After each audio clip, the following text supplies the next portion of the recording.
Capítol 25.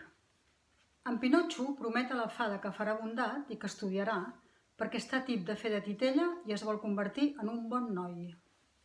De primer, la bona dona va començar dient que ella no era la fadeta dels cabells turquesa, però després, veient que en Pinotxo l'havia descobert i sense voler allargar més la comèdia, va acabar per deixar-se reconèixer i va dir: «Renoi de titella, com és que t'has adonat que era jo?»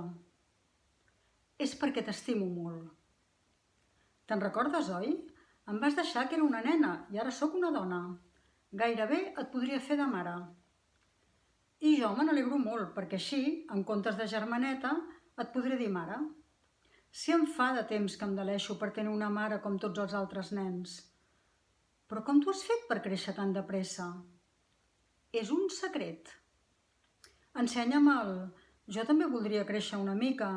No ho veus? M'he quedat baix com un tap de bassa. És que tu no pots créixer, va replicar la fada. Per què? Perquè els titelles no creixen mai. Neixen titelles, viuen titelles i moren titelles.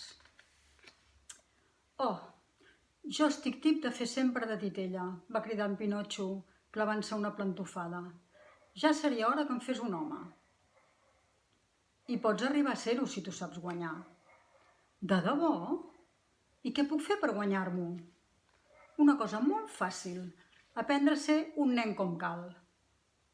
Que no ho sóc, potser? I tant que no. Els nens com cal són creients i tu, en canvi, jo no crec mai. Els nens com cal troben gust a estudiar i a treballar i tu? Jo, en canvi, faig el gandul i el dropo tot l'any. Els nens com cal diuen sempre la veritat. I jo sempre dic mentides. Els nens com cal van a l'escola de bona gana i a mi l'escola em fa venir tots els mals, però a partir d'avui vull canviar de vida. M'ho promets? T'ho prometo. Em vull tornar un nen com cal i vull ser el consol del meu pare. On deu ser el meu pare a hores d'ara? No ho sé. Algun dia tindré la sort de tornar a veure'l i poder-lo abraçar? Em sembla que sí. Més ben dit, n'estic segura. Aquesta resposta va fer posar en Pinotxo tan i tan content que va agafar les mans de la fada i les va començar a petonejar amb tanta afició que semblava fora de si. Després va alçar la cara i mirant-la afectuosament li va preguntar: «Digues, Marona, això vol dir que no et vas morir de debò?» «Sembla que no», va respondre la fada amb un somriure.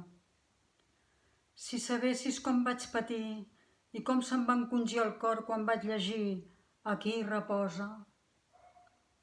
«Ja ho sé, i per això t'he perdonat. La sinceritat del teu dolor em va demostrar que tenies un bon cor. I dels nens que tenen bon cor, encara que siguin una mica pillets i malcriats, sempre se'n pot esperar alguna cosa. És a dir, sempre es pot esperar que tornin al bon camí. Per això t'he vingut a buscar fins aquí. Seré la teva mare». «Oh, que bé!» va exclamar en Pinotxo saltant d'alegria. «Tu m'has d'obeir i has de fer sempre el que et digui jo. Sí, sí, sí. A partir de demà», va afegir la fada, «començaràs a anar a escola». En Pinotxo de cop ja no estava tan content. «I després hauràs de triar l'art o l'ofici que et vingui més de gust». En Pinotxo es va posar seriós. «Què rondines entre dents?», va preguntar la fada amb to ofès. «Deia», va remugar el titell a mitja veu, «deia que ara és una mica tard per anar a l'escola». «De cap manera. Tingues present que per instruir-se i aprendre coses no és mai tard». «Però jo no vull fer cap art ni cap ofici». «Per què?» «Perquè treballar cansa». «Mira, noi», va dir la fada, «la gent que diu això gairebé sempre acaba a la presó o a l'hospici. L'home, perquè ho sàpigues, tant si n'és ric com pobre, en aquest món hi ha de fer alguna cosa, s'ha d'ocupar, ha de treballar. Ai de qui s'acostuma a no fer res. No fer res és una malaltia molt lletja que s'ha de curar de seguida, des que s'és petit, si no quan som grans ja no es cura». Aquestes paraules, en Pinotxo, li van tocar el cor.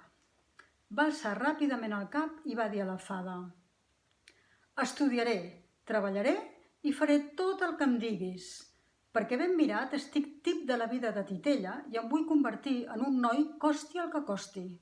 M'ho has promès, oi que sí? T'ho he promès. Ara depèn de tu.